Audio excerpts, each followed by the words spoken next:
Hello everyone, welcome back to our YouTube channel math is maths. तो कैसे हैं आप सब? आई होप आप लोग अच्छे होंगे। यदि हमारे इस वीडियो में आप पहली बार विजिट कर रहे हैं तो हमारे इस चैनल को जरूर सब्सक्राइब करें।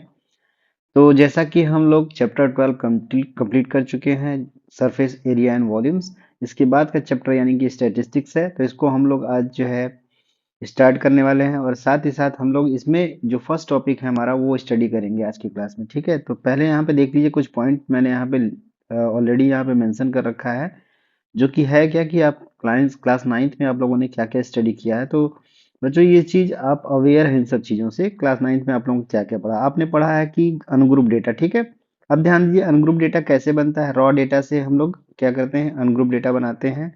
ये आप लोगों ने फॉर्मेशन आप लोग जाना होगा, क्लास नाइन्थ में ऑलरेडी पढ़ लिया होगा। साथ ही साथ उसका पिक्टोरियल रिप्रेजेंटेशन हमने पढ़ा है। किस फॉर्म में पढ़ा है? वेरियस फॉर्म्स में पढ़ा है। पहला हमने बार ग्राफ में फॉर्म में पढ़ा है, दूसरा हमने हिस्टोग्राम, तीसरा फ्रीक्वेंसी पॉलीगन्स के फॉर्म में पढ़ा है। हिस्टोग्राम में आपने वेरियस विड्थ्स के हिस्टोग्राम आपने प्लॉट किए होंगे। साथ ही साथ आप लोग जो है major of central tendency for ungroup data आपने किया होगा, यानी कि अनग्रुप डेटा के लिए सेंट्रल टेंडेंसी का मेजर किया होगा। यानी कि उसका मेजर ही करना क्या कहलाता है, मेजर ऑफ सेंट्रल टेंडेंसी ही क्या कहलाता है, mean mode median find out करना होता है। ठीक है, जिसमें आपने अनग्रुप डेटा के लिए मीन, अनग्रुप डेटा के लिए मोड और अनग्रुप डेटा के लिए मीडियन फाइंड आउट किया हुआ है। ये बेसिक आप नाइन्थ में कर चुके हैं। ठीक है, अब इससे बियॉन्ड हमें पढ़ना क्या है, क्लास टेंथ में आपको क्या स्टडी करना है बच्चों। तो क्लास टेंथ में हम लोग जो है स्टडी करेंगे इसके बियॉन्ड, यानी कि ग्रुप डेटा के लिए सारी कैलकुलेशंस करेंगे। यानी कि इस चैप्टर में हमें study here, we shall study here measure of central tendency for group data. यानी कि हम लोग जो वहां पे अनग्रुप डेटा के लिए सेंट्रल टेंडेंसी का मेजरमेंट कर रहे थे, अब वही मेजरमेंट हम लोग यहाँ पे ग्रुप डेटा के लिए करेंगे। साथ ही साथ हम लोग जानेंगे concept of cumulative frequency, and साथ ही साथ हम लोग जानेंगे कम्युलेटिव फ्रीक्वेंसी डिस्ट्रीब्यूशन कैसे होता है। ये सारी चीजें हम लोग जो है इस चैप्टर में पढ़ने वाले हैं। तो ये हमारा कंटेंट इस चैप्टर का होगा। ध्यान दीजिए बच्चों, जो है यहाँ पे हम लोग मीन मोड मीडियन की बात करेंगे। तो सबसे पहले हम लोग जो इस क्लास को अगर स्टार्ट करते हैं तो यहाँ पे हम लोग बेसिक एग्जांपल से लेंगे, जो अनग्रुप डेटा के फॉर्म में होगा उसका मीन मोड मीडियन आपको फाइंड करके बताएंगे।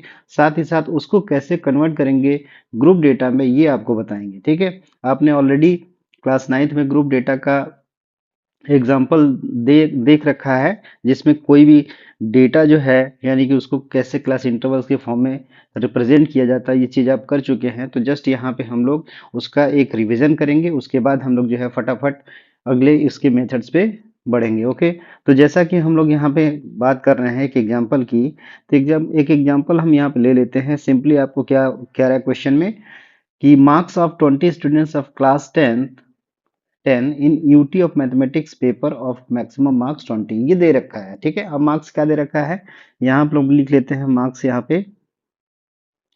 पे लिख लेते हैं मार्क्स, हम कुछ इस तरीके से लिखते हैं।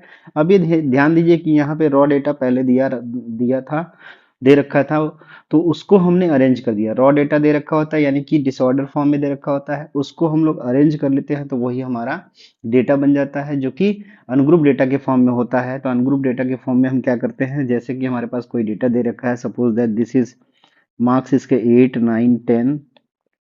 एक हमने डेटा खुद से एज्यूम किया हुआ है, इसी का एग्जांपल लेकर आपको तीनों चीजें समझाएंगे। 14 15 17 18 19 एंड 20। ठीक है, इस तरीके से कुछ डेटा दे रखा है। आप देख रहे होंगे बच्चों, यहाँ पे ये मार्क्स का डिस्ट्रीब्यूशन इस तरीके से है। 20 स्टूडेंट्स की बात हो रही है, तो यहाँ पे नंबर ऑफ स्टूडेंट्स की हम लिख लेते हैं। अब ये मार्क्स आपका हो गया, ये नंबर ऑफ स्टूडेंट्स क्या रिप्रेजेंट कर रहा है, यानी कि 8 मार्क्स कितने स्टूडेंट्स को मिला हुआ है, 9 मार्क्स कितने स्टूडेंट्स को मिला है। तो यहाँ पे इनका जो कितने स्टूडेंट्स को मिला है ये हम लिख लेते हैं। ये 1 हो गया, इसका भी 1 हो गया, और ये भी आपका 1 है, ये भी 1 है, ये भी 1 है।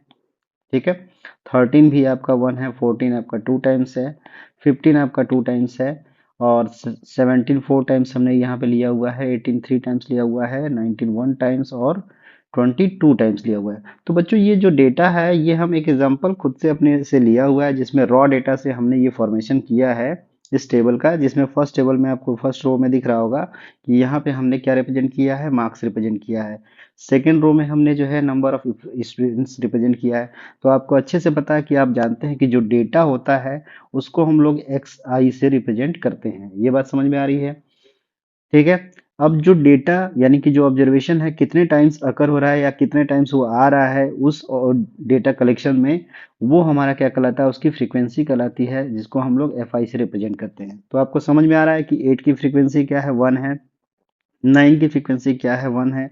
10 की फ्रीक्वेंसी क्या है, 1 है। उसी तरीके से आप सभी डेटा की फ्रीक्वेंसी आप आराम से यहाँ पे बता सकते हैं।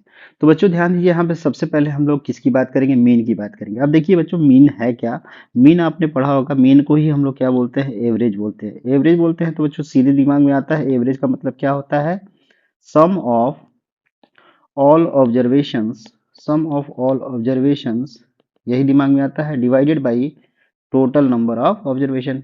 ये सबको पता होगा ये बात कि एक्चुअली में एवरेज क्या होता है, sum of all observations upon total number of observations. ठीक है।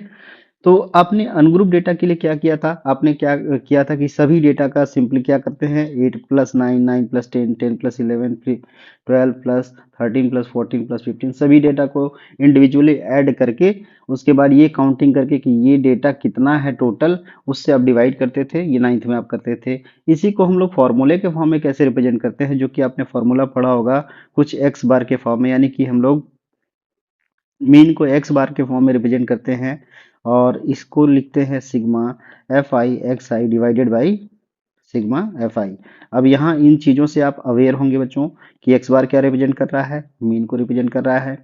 ये सिग्मा नोटेशन क्या रिप्रेजेंट कर रहा है, सिग्मा का मतलब होता है समेशन। ये सिग्मा इसको बोलते हैं, इसका मतलब होता है समेशन। समेशन का मतलब सम, जितने भी टर्म्स यहाँ पे आएंगे उसका सम होता है। मतलब जैसे यहाँ पे लिमिट ये डिसाइड होता है आई इक्वल टू 1 से लेके एन तक। ये जो आई है ये लिमिट बता रहा है कि आई की वैल्यू कहाँ से कहाँ तक होगी, 1 से लेके एन तक होगा। तो जब 1 रखेंगे तो f1 x1 आएगा, 2 रखेंगे तो f2 x2 आएगा, एंड सो ऑन, इसी तरीके से आएगा। तो उन सभी का समेशन क्या होता है, ये इस नोटेशन से हम लोग रिप्रेजेंट करते हैं। तो ध्यान दीजिए बच्चों, यहाँ पे जो डेटा दे रखा है ये आपको xi दिख रहा है और ये fi दिख रहा है।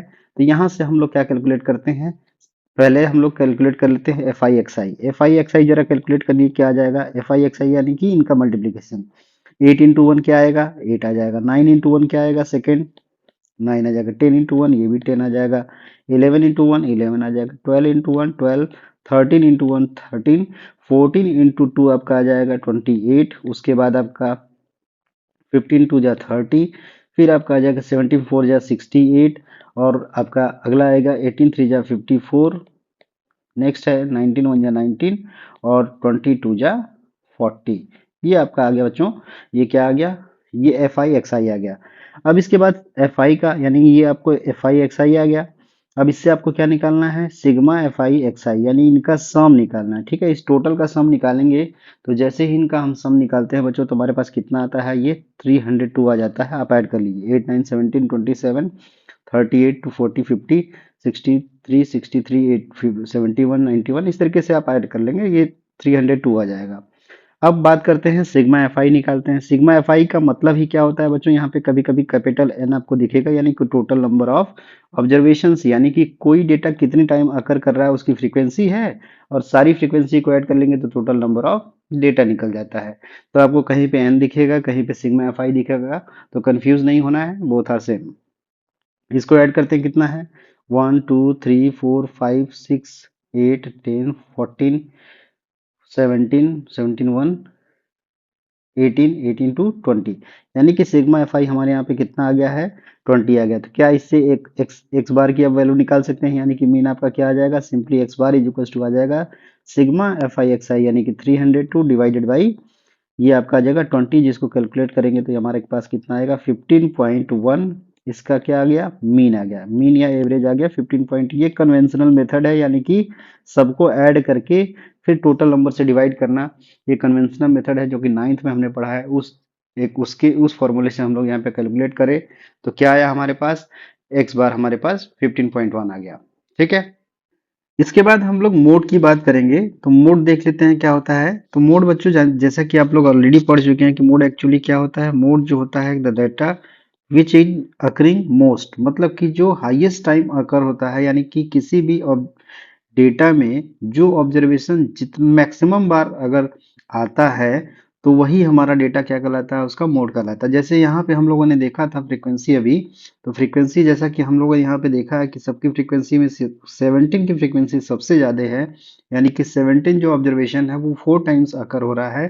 तो इसलिए इस ऑब्जर्वेशन का जो मोड हो जाएगा वो कितना हो जाएगा, वो 70 हो जाएगा। तो ये सिंपल है। अनग्रुप डेटा के लिए आप लोग जो है बिल्कुल इजी तरीके से बस इतना आपको ऑब्जर्व करना है कि कौन सा डेटा कितनी बार सबसे मैक्सिमम टाइम कौन सा डेटा आ रहा है, वही उसका मोड कहलाएगा। ठीक है, वही जो डेटा होगा उसका मोड हो जाएगा। ये सिंपल सी चीज है। ठीक, नेक्स्ट है मीडियन की बात करते हैं। तो मीडियन के लिए आप लोग दो फॉर्मूले पढ़े होंगे कि मीडियन कैसे निकाला जाता है। तो मीडियन आप एक तरीके से ये निकालते हैं कि इफ एन, एन का मतलब हम यहाँ पे कैपिटल एन लिख लेते हैं ताकि आपको समझ में आए। अगर ये टोटल नंबर ऑफ ऑब्जर्वेशंस अगर इवन होता है तो उस केस में जो आपका मीडियन होगा वो n/2 प्लस 1th ऑब्जर्वेशंस का एवरेज, यही क्या कहलाता है, मीडियन कहलाएगा। साथ ही साथ ये जब n यानी टोटल नंबर ऑड होंगे उस समय जो मीडियन होगा वो n+1/2th ऑब्जर्वेशन ही क्या कहलाएगा, उसका मीडियन कहलाएगा। दोनों बातें आप समझ रहे होंगे। तो यहाँ पे हम लोग देखते हैं बच्चों, यहाँ पे n कितना है, आपको पता ही है कि यहाँ पे n कितना है, 20 है, यानी कि ये कैसा है, ये इवन है, इवन नंबर है। इसके लिए आपको कौन सा फॉर्मूला यूज होगा, ये वाला यूज होगा। एन यहाँ पे क्या है, ये स्मॉल एन भी हमारा क्या है, इसी नंबर को ही डिनोट कर रहा है। तो इसके अकॉर्डिंग हम यहाँ पे अगर मीडियन निकालना चाहेंगे तो मीडियन हमारा कैसे निकल जाएगा, सिंपली ये हो जाएगा जो ये आपका 20/2 यानी कि 10th प्लस 20/2 प्लस 1/2 इन दोनों ही डेटा का यानी ऑब्जर्वेशंस का ये क्या होगा, एवरेज होगा। तो tenth data plus 11th observation, 11th observation का क्या होगा, एवरेज। अब ध्यान दीजिए बच्चों, यहाँ से 10th और 11th ऑब्जर्वेशंस का एवरेज कैसे आएगा, इसके लिए आपको क्या करना पड़ेगा, मीडियन के केस में आपको बच्चों क्या करना होता है, ये आपको डेटा को जो रॉ डेटा है उसको असेंडिंग ऑर्डर में पूरे ही डेटा को लिखना पड़ता है फॉर अनग्रुप डेटा के लिए। तो ये काम आपको एक्स्ट्रा यहाँ पे करना पड़ता है। यानी सिंपली जो डेटा आपको जैसे दे रखा है 8, 9, 10, 11, 12, 13, 14 एंड 14 तक आपका जो है यहाँ पे कितने टाइम्स हैं, 14 आपका 2 टाइम्स है, तो 14 यहाँ पे हम 2 टाइम्स लिख लेंगे। असेंडिंग ऑर्डर में लिखना है, 15 2 टाइम्स है, 15 को 2 टाइम्स लिख लेंगे। 17 4 टाइम्स है, इसको 4 टाइम्स लिखना पड़ेगा यहाँ पे, 17 4 टाइम्स है। 18 आपका जो है 3 टाइम्स है, 18 18 18 और साथ ही साथ 19 1 टाइम्स और 20 2 टाइम्स है। तो यहाँ से आप देख लेंगे कि 10th ऑब्जर्वेशन कौन सा है। तो ये हो गया first, second, third, fourth, fifth, sixth, seventh, eighth, ninth, 10th, ये आपका 10th ऑब्जर्वेशन है। 11th ऑब्जर्वेशन आपका 17 है। तो इन्हीं दोनों का एवरेज निकलेगा, ये मीडियन कहलाएगा। यानी कि आप अगर इसको लिखेंगे तो 15 प्लस 17/2 इन दोनों का एवरेज कितना आ जाएगा, 32/2 इज इक्वल्स टू 16। तो ये क्या कहलाएगा बच्चों, मीडियन कहलाएगा। ये क्या कहलाएगा, मीडियन कहलाएगा। तो इस तरीके से हम लोग क्या करते हैं, अनग्रुप डेटा के लिए कैलकुलेशन करते हैं मेन मोड मीडियन का। ये बात आपको समझ में आ रही होगी। अब आगे बढ़ते हैं। आज के लिए हम लोग जो है यानी कि क्लास 10th के अकॉर्डिंग अगर हम लोग क्या करना है, किसी भी अनग्रुप डेटा को ग्रुप डेटा में कन्वर्ट करना है, ऐसा आप 9th में कर चुके हैं। तो एक इसी एग्जांपल को हम लोग क्या करेंगे, हम लोग ग्रुप डेटा के फॉर्म में करेंगे। तो यहाँ पे हम लोग डेटा लिख लेते हैं और उनकी फ्रीक्वेंसीज लिख लेते हैं। तो यहाँ पे डेटा आपको यानी कि यहाँ सिंपली जो है एक्सआई दे रखा है। एक्सआई यहाँ पे क्या है, हम यहाँ पे लिख लेते हैं 8 9 10 11 12 13 14 15 17 18 19 20। ठीक है, ये हमने लिख लिया डेटा यानी कि एक्सआई। ये जो ऑब्जर्वेशन हैं उनको हमने एक्सआई लिख लिया है। साथ ही साथ इनकी फ्रीक्वेंसी आप एफआई से डिनोट करते हैं, आप जानते हैं। 8 की फ्रीक्वेंसी 1 है, 9 की 1 है, 10 की 1 है, 11 की 1 है, 12 की भी 1 है, 13 की भी 1 है, 14 की फ्रीक्वेंसी 2 है, 15 की फ्रीक्वेंसी 2 है, 17 की फ्रीक्वेंसी 4, 18 की फ्रीक्वेंसी 3 और 19 की 1 और 20 की 2। तो ये दे रखा है बच्चों। ये सिंपल सा इस डेटा को आप समझिए कि ये डेटा दे रखा है। इसको हम लोग कैसे क्लास इंटरवल यानी ग्रुप डेटा के फॉर्म में कन्वर्ट करेंगे। तो ग्रुप डेटा फॉर्म में कन्वर्ट करने का मतलब क्या होता है, ग्रुप डेटा का मतलब क्या होता है? यहाँ पे हम ग्रुप डेटा का मतलब क्या करेंगे, यानी कि इसको हम लोग, यानी कि ऑब्जर्वेशंस को हम लोग क्लास इंटरवल्स के फॉर्म में लिखेंगे।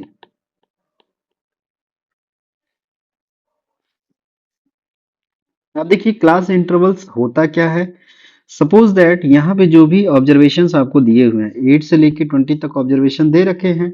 तो मान लीजिए कोई भी हम एक कंसीडर करते हैं कि कोई एक इंटरवल एक्चुअली है क्या, यानी कि हम कह रहे हैं कि 10 से लेके 20 तक मार्क्स आ रहा है बच्चों के, है ना। तो ये 10 से 20 तक जो हमने वर्ड बोला है, 10 से 20 तक यानी from 10 to 20 the marks of the students between 10 to 20, या फ्रॉम 10 टू 20, तो हम लोग क्या करेंगे, इसी को हम लोग क्या बोलते हैं, क्लास इंटरवल बोलते हैं। यानी कि जो इस फॉर्म में लिखा गया है कि मिनिमम नंबर पहले लिखते हैं और मैक्सिमम नंबर बाद में लिखें और उसके बीच में एक डैश सिंबल लगा देते हैं, तो इसी को हम लोग क्या बोलते हैं, क्लास इंटरवल बोलते हैं। समझ में आ रही बात? आप अच्छे से इसको समझ रहे होंगे। जो मिनिमम नंबर होता है यानी फर्स्ट नंबर होता है वो क्या कहलाता है, इस इंटरवल का लोअर लिमिट कहलाता है। इसी इंटरवल का क्या कहलाता है, लोअर लिमिट।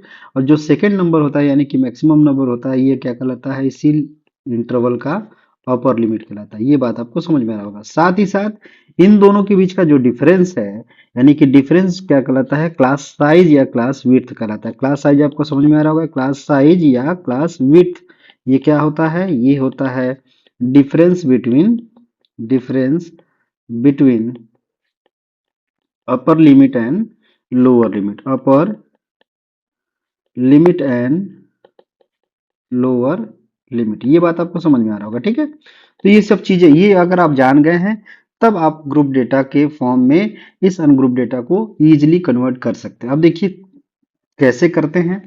आप इसमें किसी भी डेटा को, अनग्रुप डेटा को ग्रुप डेटा के फॉर्म में करने के लिए आप सबसे पहले देखिए कि इसका मिनिमम डेटा क्या है। तो यहाँ पे आप देख रहे हैं कि मिनिमम ऑब्जर्वेशन हमारे पास 8 है और मैक्सिमम क्या है, 20 है। यानी कि ये जो डेटा है पूरा का पूरा डेटा है 8 और 20 के बीच में लाई कर रहा है। विड्थ हम लोग कैसे डिसाइड करते हैं, विड्थ इस बात पे डिसाइड होता है कि एक्चुअली में इन ऑब्जर्वेशंस के बीच में कितनी गैपिंग है। अगर ज्यादा गैपिंग होगी तो विड्थ हम बड़ा लेंगे, और छोटी गैपिंग होगी तो विड्थ को हम छोटा लेंगे। जैसे कि इस एग्जांपल में आप देख रहे हैं 8 के बाद 9 आ रहा है, 9 के बाद 10 आ रहा है, 10 के बाद 11, 11 के बाद 12, 12 के बाद 13, 14, फिर 15, फिर इसको 17, फिर 18, फिर 19, फिर 20।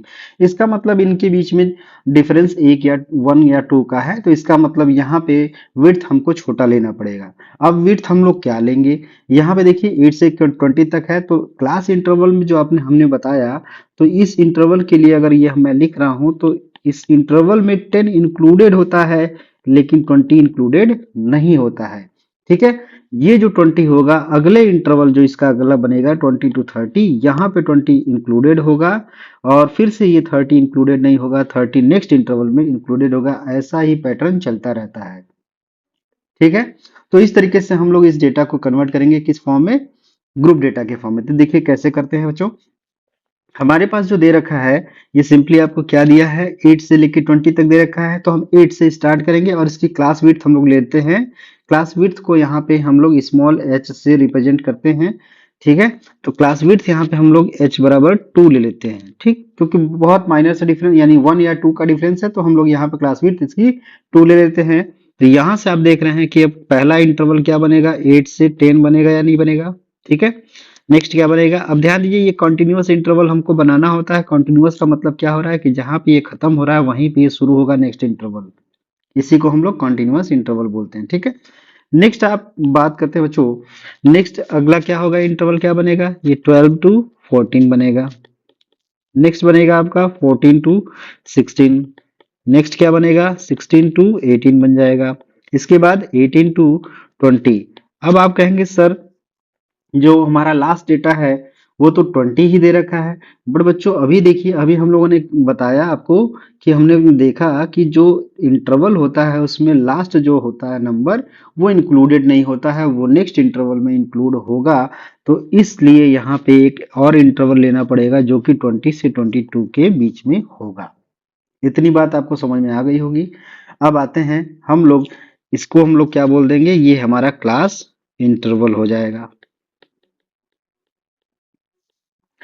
अब इसके बाद ध्यान दीजिए बच्चों, ये जो क्लास इंटरवल निकल गया है, तो अभी तो हमारे पास ये इंटरवल दिखाया है कि इसके बीच में हमारा डेटा है, यानी कि इसके बीच में हमारा ऑब्जर्वेशन है। लेकिन वो ऑब्जर्वेशन क्या होगा, किस टाइप का होगा, कैसा होगा, वो कैसे डिसाइड होगा? तो उसके लिए एक यहाँ पे हम लोग टर्म का यूज करते हैं जिसको बोलते हैं क्लास मार्क। उसी से हम लोग एक्स आई यानी कि ऑब्जर्वेशन निकालते हैं, जो कि होता है upper limit plus lower limit, या simply lower limit plus upper limit upon 2। किसी को भी आप पहले लिख सकते हैं, ठीक है। Upper limit plus lower limit upon 2। तो इस तरीके से हम लोग क्या करते हैं, क्लास मार्क निकालते हैं, और इसी को हम लोग इस ग्रुप डेटा के लिए क्या रिप्रेजेंटेशन देते हैं, एक्स आई देते हैं, ठीक है। तो इस तरीके से हम लोग एक्स आई निकालते हैं। तो यहाँ पे हम लोग एक्स आई कैलकुलेट कर सकते हैं, बिल्कुल। अब यहाँ जरा देखिए बच्चों, एक्स आई कैसे कैलकुलेट करेंगे। 8 + 10 कितना हो जाएगा, 18। 18 का 2, 18 का हाफ ले लेंगे, कितना हो जाएगा, 9 हो जाएगा।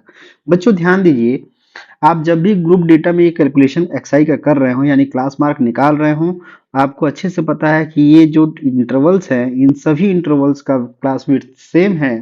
तो ऐसा ऐसा होने पर हम लोग डायरेक्टली कैसे फाइंड आउट कर सकते हैं एक्सआई? जस्ट आपको एक शॉर्टकट ये है कि आप जितना विड्थ है, इस पहले आप फाइंड आउट कर लीजिए, उसमें ही विड्थ का एडिशन करते जाइए अगले नंबर्स में। यानी अगले नंबर्स को पाने के लिए प्रीवियस में हम विड्थ का एडिशन करते जाएंगे। तो अगला नेक्स्ट एसआई हमारा क्या होगा, यहाँ सिंपली 9 + 2 11 हो जाएगा। अगेन क्या होगा, 11 + 2 13 हो जाएगा। नेक्स्ट क्या होगा, 13 + 2 15 हो जाएगा। 15 + 2 17 हो जाएगा। 17 + 2 19 हो जाएगा। और 19 + 2 21 हो जाएगा। ये हमारा एक्सआई आ गया। Is it clear? जब एक्सआई आ गया तो अब बात करते हैं हम लोग एफआई की। एफआई के लिए बड़ा इंपॉर्टेंट यहाँ पे आपको केयरफुली ध्यान देना होगा कि इस इंटरवल से आप बिल्कुल एफआई को निकालेंगे। यानी कि 8, यानी इस इंटरवल में कौन कौन से नंबर आएंगे, यानी इस इंटरवल की जब बात कर रहे हैं तो इस इंटरवल में कौन कौन से नंबर आएंगे 8 से 10 के बीच में। तो 8 और 9 आएगा, 10 नहीं आएगा। तो यहाँ पे हम लोग देख लेते हैं, हम लोग जो फॉर्मूला यहाँ पे लिखा था कि, और डेटा हमारे पास क्या है, एक बार दोबारा हम लोग लिख लेते हैं ताकि इन डेटा को इजिली हम लोग यहाँ पे कर सकते हैं। तो इसको डेटा को हम लोग दोबारा यहाँ पे एक लिख लेते हैं, 8 9 10 11 12 13 14 15 17 18 19 एंड 20, ठीक है। इसकी फ्रीक्वेंसी क्या है, 1 है। इसकी 1 है, इसकी भी 1 है, इसकी भी 1 है, ये भी 1 है, ये भी 1 है, ये भी 1 है। 14 2 टाइम्स है, 15 2 टाइम्स है, 17 4 टाइम्स है, 18 3 टाइम्स है, 19 1 टाइम्स है, और 20 2 टाइम्स है। अब ध्यान दीजिए बच्चों, यहाँ पे हमें इनकी फ्रीक्वेंसी निकालनी है। फर्स्ट इंटरवल के लिए इसकी फ्रीक्वेंसी एफ आई का वैल्यू क्या आएगा, एफ आई का वैल्यू मतलब ये इस इंटरवल के बीच में हमें एफ आई लिखना है, तो 8 और 9 ही इंक्लूडेड होंगे, 10 नहीं इंक्लूड होगा। तो इसलिए ये दोनों ही फ्रीक्वेंसी हमारे फर्स्ट इंटरवल में आएंगे, यानी कि फ्रीक्वेंसी कितना हो जाएगा यहाँ पे, 2 हो जाएगा। सिमिलरली यहाँ पे देख रहे हैं 10 से 12 के बीच में, तो 10 और 11 की फ्रीक्वेंसी काउंट होगी, यानी कि ये काउंट होगा तो ये कितना हो जाएगा, अगेन ये 2 हो जाएगा। अगेन आप देख रहे हैं 12 to 14 में 12 और 13 का फ्रीक्वेंसी काउंट होगा, यानी कि 1 + 1 ये भी आपका 2 हो जाएगा। ये बात आपको अच्छे से समझ में आ रहा होगा, ठीक है। उसी तरीके से 14 और 16 के बीच में 14 और 15 काउंट होगा फ्रीक्वेंसी, यानी 14 का फ्रीक्वेंसी 2 और 15 का फ्रीक्वेंसी 2, ये दोनों ही काउंट होंगे, तो कितना हो जाएगा, 4 हो जाएगा। साथ ही साथ 16 से 18 के बीच में 16 और 17 की फ्रीक्वेंसी काउंट होगी, तो 16 तो है नहीं, यहाँ पे केवल 17 है, तो 17 की फ्रीक्वेंसी काउंट होगी जो कि 4 है। नेक्स्ट है 18 to 20 की बात करते हैं, तो 18 से 20 के बीच में 18 और 19 की फ्रीक्वेंसी काउंट होगी, जो कि 3 और 1 है, यानी 3 + 1 कितना हो जाएगा, 4 हो जाएगा। और लास्ट है 20 से 22 के बीच में, तो ऑब्वियस सी बात है यहाँ पे केवल एक यहाँ पे ऑब्जर्वेशन है 20 जिसकी फ्रीक्वेंसी 2 है, तो यहाँ पे फ्रीक्वेंसी इसका कितना हो जाएगा, 2 हो जाएगा।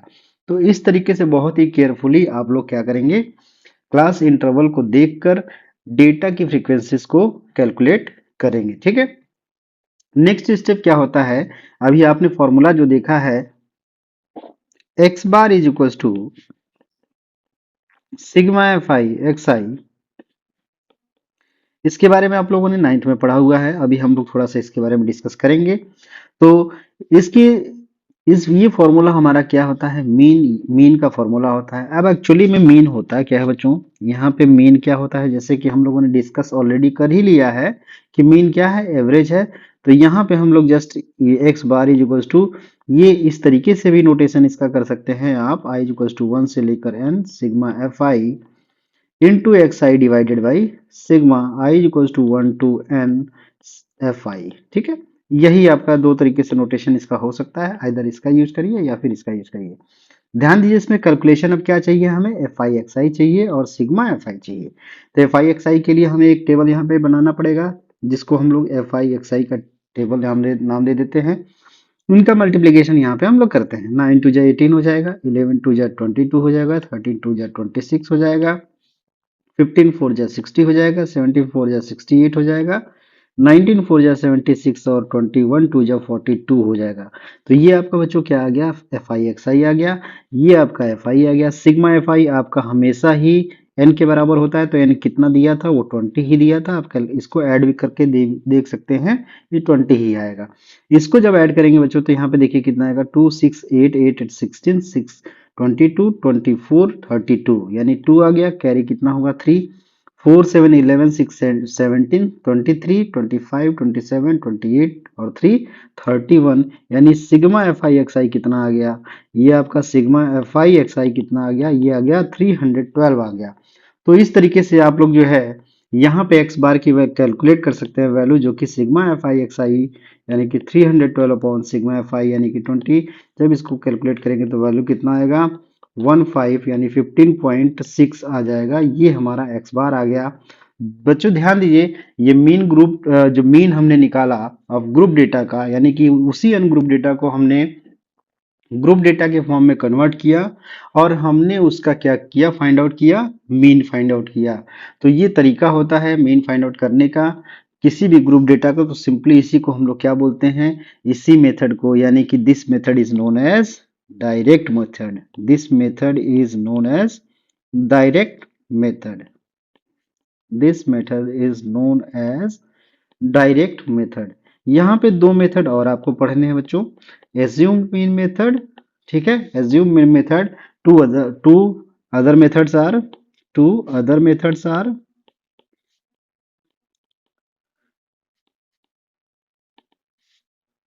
एक आपका है, एक आपका हो जाएगा assumed mean method, assumed mean method, और नेक्स्ट आपका हो जाएगा बच्चों स्टेप डेविएशन मेथड, यानी कि इसको फर्स्ट बोल देंगे, इसको सेकंड बोल देंगे, इसको थर्ड बोल देंगे। तीन मेथड आपका है मीन यहाँ पे निकालने के लिए ग्रुप डेटा का, आपको 10th में पढ़ना है, जो कि फर्स्ट आपने देख ही लिया डायरेक्ट मेथड है, सेकंड है एज्यूम मीन मेथड, और तीसरा है आपका स्टेप डेविएशन मेथड। इसी को हम लोग क्या बोलते हैं, शॉर्टकट मेथड बोलते हैं। ठीक है, इसी को एनसीईआरटी में शॉर्टकट मेथड बोला गया है, shortcut method. Is it clear? तो मेरे ख्याल से ये सारी चीजें आपको समझ में आ रही होंगी, किस तरीके से हम लोग डायरेक्ट मेथड का यूज किया, किसको हम डायरेक्ट मेथड बोलते हैं। तो यानी कि जो जिस तरीके से आपने 9th में कैलकुलेशन किया था, उसी मेथड को ही यहाँ पे हम लोग ग्रुप डेटा के फॉर्म में कन्वर्ट करके डेटा का मीन जो निकाल रहे हैं, वही मेथड क्या है, डायरेक्ट मेथड कहला रहा है।